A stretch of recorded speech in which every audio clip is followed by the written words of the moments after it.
kita. Jadi kalau kita mau bermensos, karena kita memang sifatnya bersosialisasi atau memperkenalkan diri ke orang lain, ya kira-kira orang lain itu mau memperkenalkan atau mau mengenal akun kita itu sebagai apa?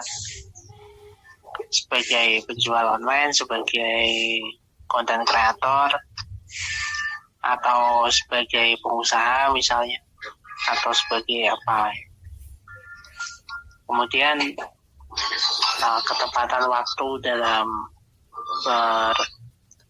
bersosialisasinya atau melakukan postingan sederhananya. Postingan sehari-hari, kontennya jenisnya apa, atau variasi, misalnya ada video, ada foto, ada juga caption-caption menarik, atau juga malah justru hanya tulisan-tulisan menarik misalnya, entah tips, entah tulisan inspiratif atau apapun itulah gitu. Yang penting dalam bermedsos nggak semuanya dimasukkan, nggak semua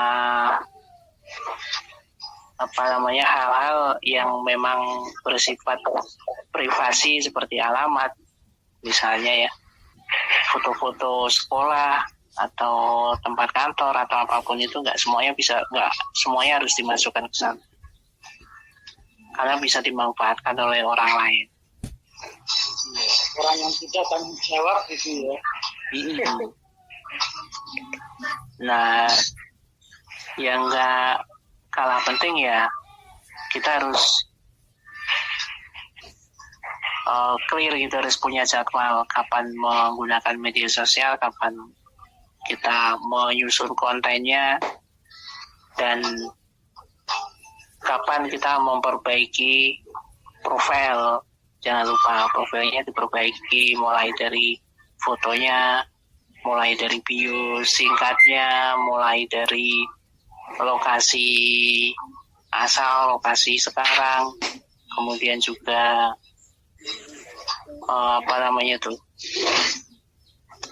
seperti hobi dan lain-lain itu ya, website kalau punya, kemudian foto-foto unggulan kalau punya,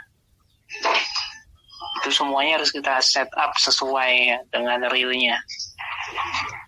Maksudnya dengan realnya itu seperti apa kira-kira, Mbak Seragil? Jadi intinya kalau kita membuat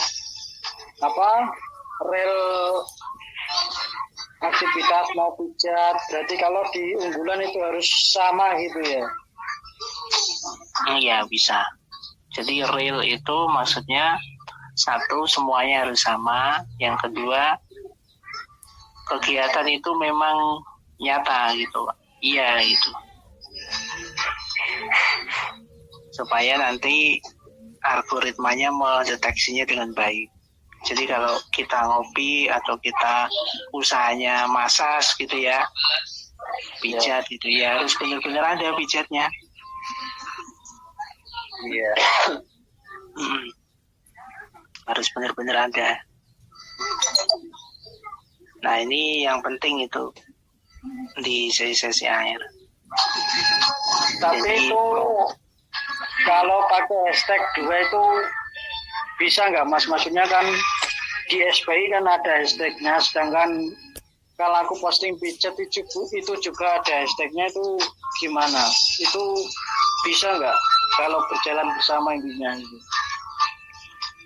Bisa, jadi kontennya itu beda-beda, tapi hashtagnya misalnya digabungkan. Contoh ya, misalnya gini, kita lagi posting usaha kita, ya kan? Kemudian konten si hashtagnya ada SPI, ada radio kreator, misalnya gitu. Ada terus pijat pati, ada pijat mana gitu. Nah, seperti itu. Jadi kita memang harus perbandingannya kalau 30, 10 hashtag SPI, 20-nya hashtag usaha kita. siap. Jadi kan lebih enak sama-sama jalan gitu kan. Hmm.